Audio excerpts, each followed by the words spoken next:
경제 쏙쏙 시간을 마련했습니다. 화요일부터 금요일까지 경제부 기자가 재밌는 경제 뉴스를 전달해 드리는 시간인데요. 오늘은 경제부 박진영 기자와 함께합니다. 어서 오십시오. 안녕하십니까? 네, 첫 번째 뉴스 이색 보험입니다. 덕밍아웃 상해 보험이다. 네. 약간 이름이 생소한데 어떤 내용인가요? 아마 요즘에 이제 팬덤 문화가 굉장히 많다는 것은 많이들 알고 네. 계실 텐데요. 이 크게 변화하는 부분도 상당히 많습니다. 이 팬덤하면 좋아하는 가수도 있고 배우도 있고 처음에는 마음으로만 좋아하다가 점점 같이 하고 싶은 일이 많아지게 되죠. 보통 이제 음반 같은 굿즈가 눈에 들어오게 되고 공연 등을 한다고 하면 가서 보고 싶은 마음이 있습니다. 이른바 덕질을 하는 사람들에게 생길 수 있는 피해를 보장해주는 보험이 바로 덕밍아웃 상해 보험인데요. 덕밍아웃 하면 이제 자신의 대중문화적인 취향을 다른 사람한테 공개한다라는 뜻도 가지고 있습니다. 네. 롯데보험, 손해보험에서 출시를 했는데 보장되는 내용이 굉장히 재밌습니다. 14세부터 70세까지 가입이 가능한데 아이돌이나 트로트 가수 콘서트 현장 등에서 발생할 수 있는 상해 후유 장애나 골절 관련 보장이 주된 내용입니다. 사람들이 많이 모이다 보면 혹시 모를 사고가 날 수 있는데 그걸 보장해 주겠다라는 내용이죠. 여기에 사기 피해까지 보장이 되는데 인터넷 쇼핑몰이나 중고거래 플랫폼 등에서 콘서트 티켓 많이 구매합니다. 또 포토카드, 피규어도 구매하는데 이러다 보면 직거래하다가 사기 피해를 입었을 경우가 있습니다. 최대 50만 원까지 실제 손해만큼 보상한다는 내용이 주된 내용이 되겠습니다. 네, 덕밍 그러니까 덕질을 하는 분들을 위한 보험이다. 네. 상당히 재밌는 보험인데 그리고 요새 반려동물에 대한 관심도 높잖아요. 이색적인 펫보험들도 많다면서요? 네, 이 펫보험 같은 경우에 이제 사람들이 관심이 많은데요. 보험 상품하면 굉장히 다양하기 때문에 어떤 보험에 가입해야 할까라는 관심을 좀 갖게 됩니다. 아울러 보험료를 조금 덜 내는 상품은 어떤 게 있을지, 나한테 필요한 보장은 있는지 등이 관심이 되고 또 비교하고 싶어하는 부분이 있는데요. 이 펫보험을 비교해서 추천하는 서비스가 이달 중에 시작된다고 합니다. 반려동물 보험을 고민하는 분들이라면 굉장히 기대하는 분위기가 커지고 있는 상황인데요. 네, 이제 카카오페이에서 삼성화재, 현대해상 등 손해보험사들과 함께 이달 중순 펫보험 비교 추천 서비스를 선보입니다. 이 현재 이들 손보사들은 보험료율과 수수료율 등에 대해서 막바지 조율하고 있는 것으로 알려져 있는 상태입니다. 펫보험 여전히 가입률이 낮습니다. 한국농촌경제연구원에 따르면 올해 1분기 기준 펫보험 가입률은 1.4%에 불과합니다. 반려동물이 아파서 병원 한번 가보시면 아시겠지만 비용이 만만치 않죠. 그렇기 때문에 보험을 생각할 수밖에 없는데 왜 이렇게 가입이 저조할까? 또 펫보험을 다루는 보험사들은 또 왜 이렇게 적을까? 그 이유를 한번 알아봤습니다. 가장 큰 이유는 표준 진료 코드가 없다는 건데요. 병명은 같아도 예를 들면 다리가 다쳤다, 부러졌다 이렇게 병명 같지만 병원별로 진료비가 다 다르다는 거예요. 그러다 보니 보험사 입장에서는 어떻게 펫보험을 구성해야 할지 고민이 됩니다. 이 과잉 진료 또 보험 사기가 쉽게 발생할 수 있다는 우려도 있지요. 어떻게 해야 될까요? 결과적으로 법이 통과돼야 합니다. 수의사법 개정안은 보험금 청구에 필요한 수의사의 진료기록부 발급을 의무화하고 진료, 표준진료 코드 도입 등이 담겨 있어서 펫보험 활성화에 결정적인 역할을 할 것이다 라는 기대를 모으고 있습니다. 네, 주제를 좀 바꿔서 보험사 그리고 카드사에서 여러 가지 민원과 관련한 분쟁들이 있는데 네. 김관원이 이 분쟁들의 기준을 발표했다면서요? 어떤 내용들이 있나요? 네, 이제 여러 가지 보험을 할 때 네. 보면 이 약관을 제대로 살피지 않으면 이 보험이 어떻게 적용되는지 잘 모를 때가 있습니다. 특히 요즘에 여름철 해외여행 많이 가시죠? 해외여행 갈 때 드는 보험 중 항공기 지원 보상 특약이 있는데 좀 살펴봐야 할 것 같습니다. 항공기 지원 보상 특약은 출발지에서 대기 중 발생한 실제 손해만 보상하도록 되어 있습니다. 예를 들어서 항공기 지연에 따라서 목적지에서 예약된 숙박 여행 프로그램을 이용하지 못하더라도 이는 특약의 보상 대상은 아닌 겁니다.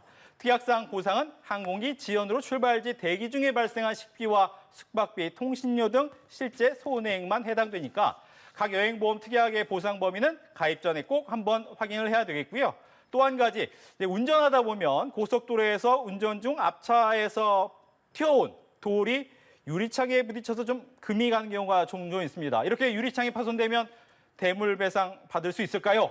답은 되기 어렵다입니다. 앞차 역시 돌멩이가 도로에 놓여 있다는 점을 인식하지 못했을 뿐만 아니라 돌멩이를 밟고 지나감에 따라 뒷차량에 피해가 생길 수 있다는 점도 예견하기 어렵기 때문에 앞에 고의성을 인정할 수 없어서 이 부분은 대물배상이 어렵다라는 점을 확인하시면 될 것 같습니다. 네, 저는 개인적으로 이 기사가 가장 좀 흥미로운 기사던데 요새 결혼 안 하는 분들 많다 이런 기사는 저희가 많이 전해드렸습니다만 비혼 축의금 이건 처음 들어본 단어거든요. 어떤 얘기인가요? 네, 이제 5월 되면 결혼식 네. 많이 가죠. 축의금 얼마씩 내세요?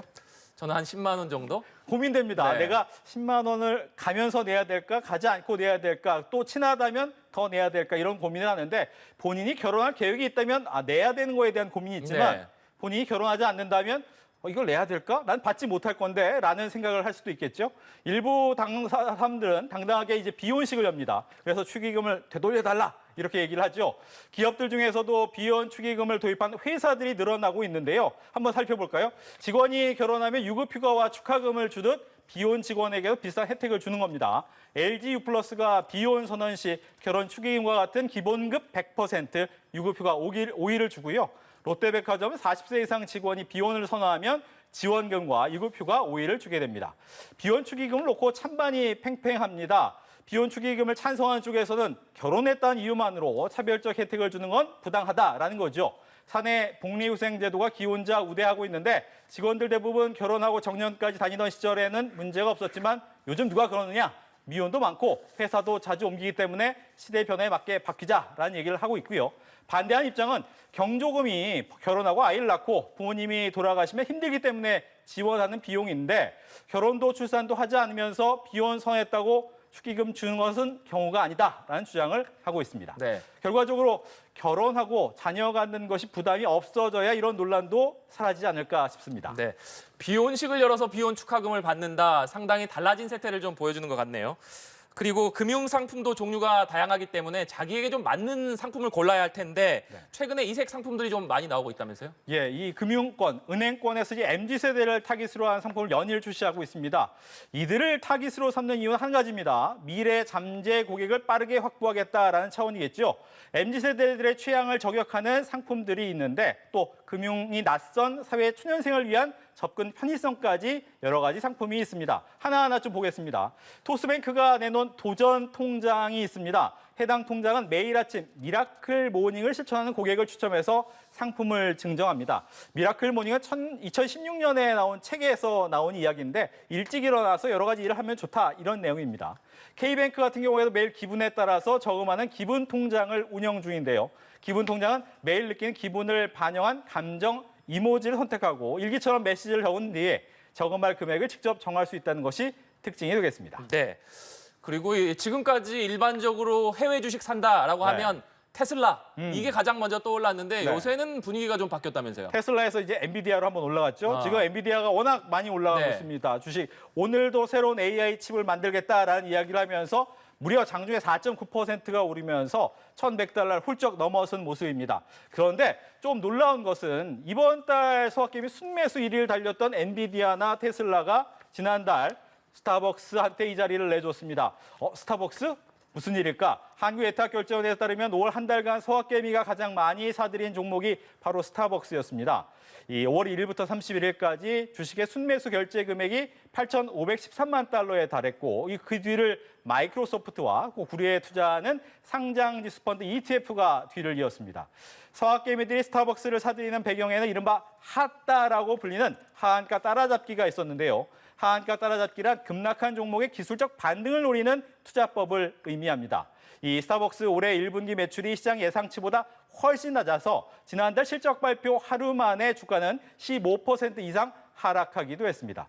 중동 전쟁 이후 스타벅스가 친이스라엘 기업으로 찍히면서 불매 운동이 시작된 영향이었고 스타벅스 주가는 연초 이후 14.33% 하락하면서 지난해 말 100달러대에서 3일 현재는 82.08달러로 장을 마쳤습니다. 네, 스타벅스나 엔비디아나 네. 뭐 해외 주식 사서 많이 오르면 돈을 많이 번 것 같으니까 좋은데 네. 내야 되는 세금이 만만치 않다면서요? 그렇습니다. 요즘 주식시장에서 강세, 특히 미국 주식시장이 좋으면서 수익 많이 보는 서학개미가 네. 굉장히 늘어났어요. 그런데 서학개미가 세금에 대한 고민이 큽니다. 예를 들어서 이런 멋진 상상을 해보겠습니다. 제가 1억 원어치의 미국 상장 기업의 주식을 사서 최근 엄청 올라서 네. 3억이 됐다. 그러면 2억을 제가 벌었습니다. 직접 이 주식을 팔았다면 양도소득세가 얼마가 나올까? 양도 차익이 2억 원이기 때문에 이 중에서 기본 공제가 250만 원이 됩니다. 이걸 뺀 1억 9,750만 원, 여기에 세율, 양도소득세 22%가 적용이 된다면 4,345만 원을 내야 됩니다. 환율을 생각하고 세금 등을 생각하면 해외 주식으로 수익을 내도 큰 의미가 없다고 하는 이유가 바로 여기에 있습니다. 그래서 배우자에게 주식을 증여하는 방법으로 세금을 아껴보자라는 이야기가 최근 많이 알려지고 있습니다. 어떻게 하는 것이냐? 증여세를 활용하게 보면 주식의 증여가액은 증여일로부터 앞뒤 2개월, 즉 4개월 동안의 종가 평균 가액입니다. 양도일 전후 2개월의 평균 가격이 현 시가와 같은 만약 3억 원이다. 그리고 최근 10년간 배우자에게 증여한 적이 없다. 이렇게 된다면 증여가액이 배우자 증여 한도 6억 원 아니기 때문에 4천만 원이 넘는 증여세를 한 푼도 낼 필요가 없다는 거죠. 또 배우자는 3억 원이 취득한 셈이 되기 때문에 그 가격에 바로 팔아도 양도에 따른 이익을 하나도 내지 않아도 됩니다. 따라서 배우자 증여 후 매도하는 전략으로 세금 4천만 원을 안 내도 되는 절세 방법도 굉장히 유용하게 이용되고 있습니다. 네, 이 얘기도 해볼까요? 저도 배달앱에서 포장 주문을 하면 수수료가 없다는 걸 알고 있기 때문에 네. 자주 포장 주문을 하는데 배달앱들이 앞으로 이 포장 주문에 대해서도 자영업자들에게 수수료를 부과한다. 이 기사가 계속 논란이 되고 있네요. 그렇죠. 국내 1위 배달의 민족, 이하 배민이라고 저희는 네. 얘기를 하겠습니다. 7월부터 포장 주문에 대해서도 기존 배달 주문과 동일한 수수료의 중개 수수료를 추가로 부과한다라고 얘기가 나왔죠. 플랫폼 사용에 대한 정당한 대가다라는 것이 배민 측의 입장입니다. 하지만 가맹주와 소비자들은 기존에 없던 수수료를 추가 지불해야 하는 상황이었기 때문에 달갑지 않습니다. 벌써부터 반발의 목소리가 나오고 있죠. 기존에 부담하던 결제 수수료에 중개 수수료가 더해져서 업주들의 부담이 배가 되고 있는 겁니다. 배민 측은 소비자의 포장 주문도 배민 플랫폼을 통해서 이루어진 거래니까 시스템 사용료와 같은 개념으로 중개 이용료를 요구할 수 있다라는 주장을 하고 있습니다. 그런데 좀 더 따져보면 이 배민이 서비스 도입 초창기부터 이 얘기는 했어요. 포장 주문에 대한 수수료 부과를 시도해야 했다. 하지만 지난해 4월에도 해당 계획을 밝혔다가 과도한 수수료 인상 비판으로 계획을 잠정 연기해서 이번에 이야기가 되고 7월부터 집행이 됩니다. 실제 배민의 경쟁사인 요기요는 이미 포장 주문에 대해서 12%대의 중개 수수료를 받고 있는 상황입니다. 아무튼 배민 측이 포장 수수료로 인해 배달앱이냐 포장앱이냐라는 말이 나올 정도로 부정적인 반응이 쏟아지고 있는데 가장 큰 이유는 그겁니다. 추가된 수수료 업주 부담 늘리고 결국 소비자가 이거 지불해야 하는 음식값에 포함돼 가격 인상되는 거 아니냐라는 지적이 대부분일 수밖에 없습니다. 그러다 보니까 과거 중국집에 전화해서 짜장면 2그릇만 배달해 주세요 요청하던 시절이 생각나는 뉴스였습니다. 네, 오늘 경제 쏙쏙 지금까지 경제부 박진영 기자와 함께했습니다. 오늘 말씀 고맙습니다.